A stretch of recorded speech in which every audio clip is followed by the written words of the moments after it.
সুপ্রভাত বন্ধুরা, এখন বাজে হলো সকাল 6টা আর আজ হলো তোমার সোমবার না মঙ্গলবার। তো সকালবেলা একটু ভাত ভাজা করব, তো তার জন্য ডিম আর পেঁয়াজ দিয়ে একটু ঝুরি ঝুরি করে নিলাম। আর এখানে হটপটে নামিয়ে রাখলাম মেয়ে আর তোমাদের দাদা ভাইয়ের জন্য, আর তার সঙ্গে একটু প্রোটিনও এখানে পাশে রেখেছি গুলিয়ে। আর সকালবেলা চা খাওয়া হয়ে গেছে, তো কাপটা এখানেই আছে। আর আমি স্কুলে যাব, যেহেতু একটু টাইমটা এগিয়ে এসে এর আগেও তোমাদের বলেছি। আর এই যে এখানে শাশুড়ি মার জন্য ঢাকা দিয়ে রেখেছি।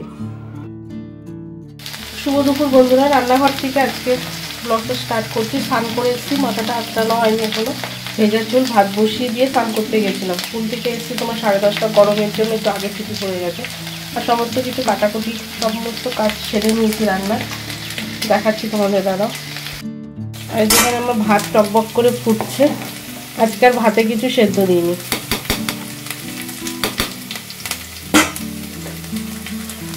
আর এখানে ভেন্ডি ভাজা করবো, আলু দেবো বন্ধু অল্প কিছু।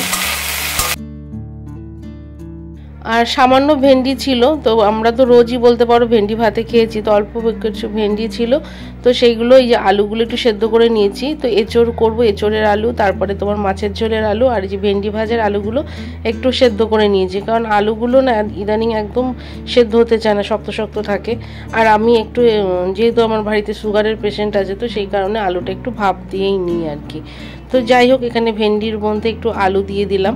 ভেন্ডি আর আলু ভাজা করলেন আমার মেয়ে ভীষণ ভালোবাসে। আর আবার সেই সংসারের কাজে নিজেকে আবার নিয়োগ করেই ফেললাম। তো যাই হোক, এবার নিজেকে আস্তে আস্তে আবার সেই সংসারের কাজেই ফিরিয়ে আনতে হলো, কারণ সেই একঘেয়ে মন খারাপ করে ঘরে বসে থেকে কোনো লাভ নেই। তো আর মেনে নেওয়া যাচ্ছিল না অগোছালো সংসার। তো এবার থেকে আবার সেই আগের মতন সমস্ত কাজ তোমাদের সঙ্গে শেয়ার করব। নিজেকে তো অনেকটা পাল্টেই নিয়েছি। তো যাই হোক, চলো, এখানে লবণ আর হলুদ দিয়ে নিয়েছি আর সামান্য তেল দিয়েছি। এখন তেলের পরিমাণটা একটু কম খেতে লাগবে, আর এই গরমে তেল মশলাটা আমি যতটা পারছি একটু অ্যাভয়েড করে চলার চেষ্টা করছি। আর এখানে দেখো, দুটো কড়াই ব্যবহার করছি। আগে তাল পেতাম না, আমার বোন বলতো দুটো কড়াইতে রান্না করলে তাড়াতাড়ি হয়ে যায়। তো এখন দেখছি যে হ্যাঁ, ঠিকই বলেছে। মাছটা নুন হলুদ দিয়ে রেখেছি, আর এই যে তেল দিয়ে কড়াইটা একটু গরম করে নিলাম।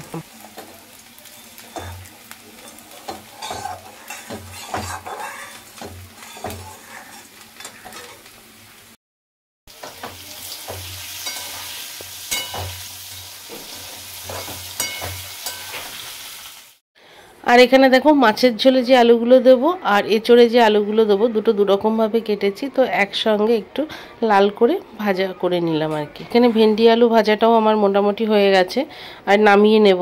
আর তোমার এদিকে গ্যাসটা অফ করে দিলাম, আর এদিকে তোমার মাছের ঝোলটা করব, তার আলুগুলো ভাজা হয়ে গেছে। তো ভেন্ডি ভাজাটা দেখো তোমাদের দেখিয়ে দিলাম কি সুন্দর একটু লাল লাল কড়া কড়া করে ভেজেছি, আর মাছগুলো দিয়ে দিয়েছি। আর এখানে দেখো, এই যে আলুগুলো ভেজে রেখেছিলাম। এবার মাছের ঝোলটা করার পর মনে হচ্ছে খুব গরম লাগছে, তো আমার মনে হচ্ছে যে এই বেলা আর সব এঁচড়ের তরকারিটা করা হবে না। তো আমি ভাবছি রাতে করে নেবো, যা আছে তাতে আমাদের এই বেলাটা হয়ে যাবে। তো মাছের ঝোলটা করেছি একদম কালো জিরে আর পেঁয়াজ ফোড়ন দিয়ে। একটা পেঁয়াজ তেলের ওপরে দিয়েছিলাম। আর জিরের গুঁড়ো, ধনের গুঁড়ো, এগুলো তো আমি সবসময় ব্যবহার করি। তো জিরের গুঁড়ো, ধনের গুঁড়োতে শরীর একটু ঠান্ডা রাখে। আর এখানে দেখো, মেয়েকে আর তোমাদের দাদাভাইকে ভাত বেড়ে দিয়েছি, শাশুড়ি মাকেও দিয়েছি। আর মেয়ে একটা মাছ ভাজা দিলাম। আর ও তো এক এক সময় এক একটা পায় না, ওর মুড এক এক রকম হয়ে যায় মাঝে মধ্যে। কখনো বলবে মাছ ভাজা খাবো, কখনো আবার ডিম ভাজা। তো যাই হোক, মাছ ভাজাটা দিলাম। আর ডিম ভাজাটা তো রোজই খায়। তো দেখো, মাছের ঝোলের কালারটা কিন্তু দারুণ হয়েছে, আর খেতেও কিন্তু খুব সুন্দর হয়েছিল। বাজে হলো 9:30। তো আমি এখন রান্নাঘরে যাচ্ছি এঁচোড় রান্না করার জন্য। আর আমার মাথার অবস্থা দেখো, মাথার চুলগুলোকে মানে গরমকালে আমার অ্যালার্জিটা বেড়ে যেত, এরকম করে চুলগুলো যদি বাবা প্রচণ্ড কাশি, ফ্রিজ থেকে জল বের করছি আর খাচ্ছি, তো এই দশা। একটা মাত্র 3টে কোল্ড ড্রিঙ্কসের বোতল আনা হয়েছিল, আর একটা মাত্র কোল্ড ড্রিঙ্কসের বোতল আছে। তো ওটা আজকে খাবো না, 2 দিন পর খাবো আর কি। গলাটা ব্যথা, তো ঠান্ডা খেলে মজা পাবো না আর কি।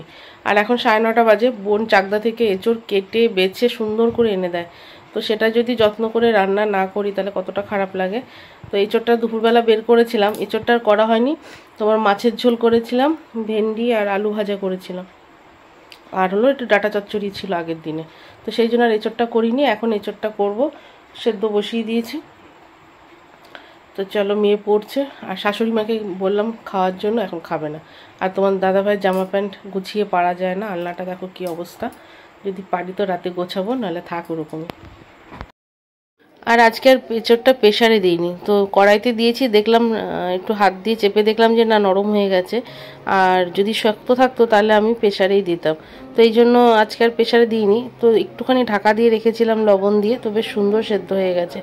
আর এখানে দেখো তেলের ওপরে দিয়েছি জিরে ফোড়ন, আর এখানে একটু, আর লঙ্কাও নেই তোমার হলো, দুটো একটা লঙ্কা চেরা ছিল, মানে ছেঁড়া ছেঁড়া লঙ্কা ছিল, সেইগুলো দিয়ে পেস্ট করে দুটো টমেটো দিয়ে তোমার হলো এঁচোড়টা বসিয়েছি। তো এখনও হলুদ দিইনি বলে কালারটা সাদা সাদা লাগছে। আর মেয়েকে বললাম যে এঁচোড় দিয়ে খা, ডিমটা খেতে এত ভালোবাসে, ডিম আর ডিম, সারাদিন শুধু ওকে ডিম দাও।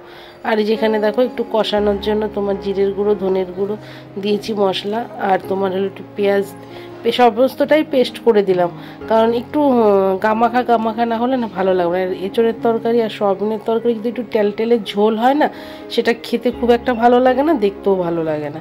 আর এই যে দেখো, আমি এই যে আলুগুলো ভেজে রেখেছিলাম সকালে দুপুরবেলা রান্না করার সময়, তো সেই আলুগুলো এর মধ্যে দিয়ে দিলাম। তো আলুটা কিন্তু খুব সুন্দর সেদ্ধ হয়েছিল, সেই জন্য তোমার হলো খেতেও ভালো হয়েছিল। আর রাতের বেলা আমি কখনোই এত মশলাপাতি দিয়ে রান্না করি না, দুপুরবেলাটাই করে রাখি। তো একটু উষ্ণ গরম জল করে দেখো এঁচোড়গুলোর মধ্যে দিয়ে দিলাম।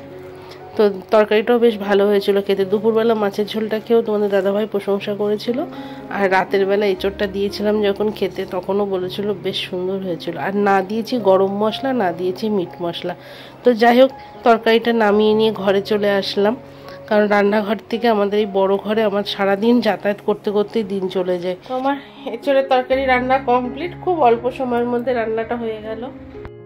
তাই দেখো, আমার এঁচোড়ের তরকারি রান্না কমপ্লিট। তো কি সুন্দর হয়েছে, মশলাপাতি সেরকম বেশি দিইনি, দুটো পেঁয়াজ, ছেঁড়া ছেঁড়া 2-3টে শুকনো লঙ্কা ছিল, কারণ কাঁচা লঙ্কা ফুরিয়ে গেছে, আর তোমার জিরের গুঁড়ো, ধনের গুঁড়ো এই দিয়ে করেছি। দেখো কালারটা কি দারুণ এসছে। তো চলো বন্ধুরা, আজকের মতন ভিডিওটা এখানে শেষ করছি। ভালো লাগলে অবশ্যই লাইক কমেন্ট শেয়ার করো, আর খুব ভালো লাগলে চ্যানেলটাকে সাবস্ক্রাইব করে পাশে থেকো। তো গুড নাইট সবাইকে।